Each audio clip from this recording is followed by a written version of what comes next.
சென்னையில் விமான பயணியிடம் சுங்கத்துறை அதிகாரி போல் நடித்து தங்க நகையை பறித்து சென்ற ராபிடோ ஓட்டுநரை போலீசார் கைது செய்தனர். இதுகுறித்த கூடுதல் தகவல்களை நமது செய்தியாளர் சரவணன் வழங்க கேட்கலாம். வணக்கம் சரவணன். சென்னை விமான நிலையத்தில் ராபிடோ ஓட்டுநர் சுங்கத்துறை அதிகாரியாக நடித்து தற்போது நகைப்பறிப்பு சம்பவத்தில் ஈடுபட்டிருக்கிறார். போலீசார் அவர்களை கைது செய்திருக்கிறார். போலீசாருடைய விசாரணை தற்போது எந்த கட்டத்தில் இருக்கிறது?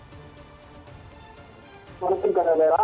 சென்னை விமான நிலையத்திற்கு கோவையிலிருந்து விமானி பயணியிடம் சுங்கத்துறை அதிகாரி போல் நடித்து சுமார் 50 கிராம் தங்க சோழன் நகை பறித்து ராபிடோ உடனே தற்போது கைது செய்யப்பட்டுள்ளார். சென்னை அண்ணா நகரை சேர்ந்தவர் நந்தகோபால். இவர் விருகம்பாக்கத்தில் உள்ள தனியார் நிறுவனத்தில் பணியாற்றி வருகிறார். இந்நிலையில் கோவையிலிருந்து சென்னை வந்த விமானத்தில் பெண் பயணி ஒருவர் தங்க நகையை கொண்டு வந்து கடந்த 28ஆம் தேதி சென்னை உள்நாட்டு விமான நிலையத்திற்கு வரவைத்து நகைகளை நந்தகோபாலிடம் கொடுத்துள்ளார்.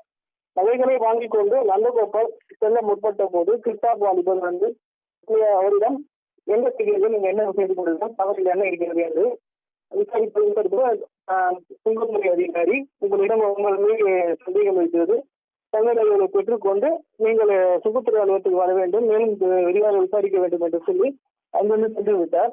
அதன் பிறகு நந்தகோபால் கிருஷ்ணாப் ஆசாமி தங்க நகைகளை பறித்து சென்றதால் சர்வதேச முறையத்தில் உள்ள மத்திய தொழில் பாதுகாப்பு படையினர் மற்றும் சுங்கத்துறை அதிகாரிகள் ஆகியோரிடம் விசாரித்த போது யாரும் பயணியிடமின்றி எந்த விதமான நகைகளையும் பொருட்களை பெறவில்லை என்று தெரிவித்துள்ளனர். இது தொடர்பாக சென்னை விமான நிலைய போலீஸ் நிலையத்தில்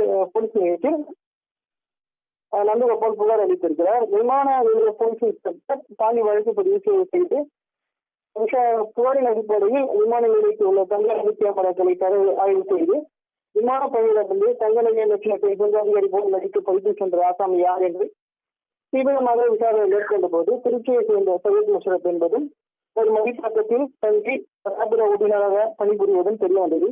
அதன் பின்பு அவரை கைது செய்து விமான நிலையம் அழைத்து வந்து விசாரணை மேற்கொண்டு வருகின்றனர். இச்சம்பவமானது சென்னை விமானத்தை பொறுத்து பரபரப்பை ஏற்படுத்தியிருக்கிறார். விவரங்களை வழங்கியமைக்கு நன்றி சரவணன்.